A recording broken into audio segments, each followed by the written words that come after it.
పలానా వార్ట్ కేసు అనేది వచ్చింది. అక్కడ ఎగ్జాక్ట్ క్యారెక్టర్ ఆఫ్ ది వార్ట్ పులిపిల్లు.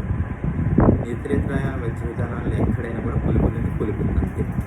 ఏదైనా దానికి సంబంధించిన ట్రీట్మెంట్ ఉందంటే కట్ చేసి పడేసాను అంతే.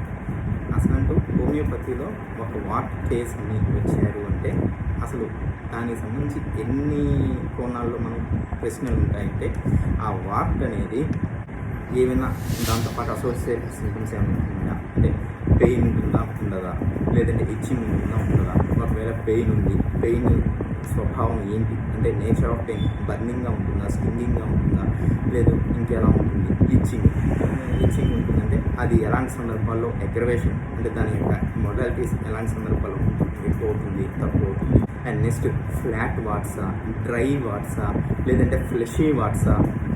అంటే ఫ్లాట్ వాట్స్ అనేది చెప్తాను చాలా, అంటే మనకు కాయిన్స్ అంటే ఫ్లాట్గా పల్చగా ఉంటాయి అన్నమాట, కానీ అవి వాటే ఎక్స్క్రిషన్స్ లాగే ఉంటాయి. సో అలాంటివి కానీ డ్రై హార్నీ వాట్స్ని చూస్తుంటాం కెంట్ రిపీట్లో కానీ చూసినట్లయితే డ్రై అనే వాట్స్ ఉంటాయి, నెక్స్ట్ హార్నీ వాట్స్ అనేవి ఉంటాయి.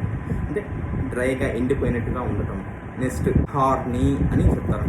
హార్నీ అంటే కొమ్ము లాంటి పదార్థంతో తయారైతే వాట్ ఎలా అయితే ఉంటుందో సేమ్ యాజ్ ఇట్ ఈస్ ఇక్కడ అలాగే ఉంటుంది అనమాట.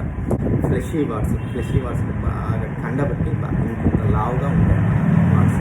సో అలాగా ఈ కోణాల్లో ఇన్ని క్వశ్చన్స్ అనేవి ఉంటాయి.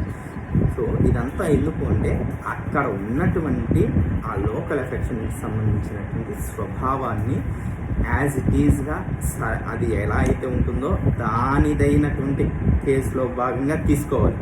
అంతేగాని వాట్ అంటే అన్ని వాట్సే, అంటే కొన్ని రెడ్ కలర్ వాట్స్ ఉంటాయి, కొన్ని బ్లాక్ కలర్ వాట్స్ ఉంటాయి, కొన్ని కెంట్ రిపర్టరీలో ఎక్స్క్రిసెన్సెస్ అని కూడా ఇస్తారు. ఎక్స్క్రిసెన్సెస్ అనేవి కూడా వాటికి సంబంధించే ఉంటాయి, బట్ అవి క్యాలీఫ్లవర్ అవుట్పుట్స్ ఉంటాయి. కొన్ని పెడెంకులేటెడ్ వాట్స్ ఉంటాయి, కొన్ని అన్పెడెంకులేటెడ్ ఉంటాయి, అంటే చిన్న కాడలాగా ఉండి ఆ తర్వాత వాటర్ పెద్దదిగా ఉండడం.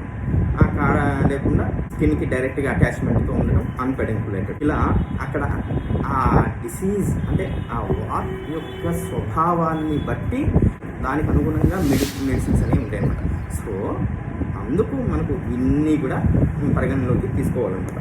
So the exact character of the local affection అంటే ఈ రకంగా అక్కడ ఉన్నటువంటి దానికి సంబంధించి ఇన్ని రకాల క్వశ్చన్స్ అనేవి ఉంటాయి.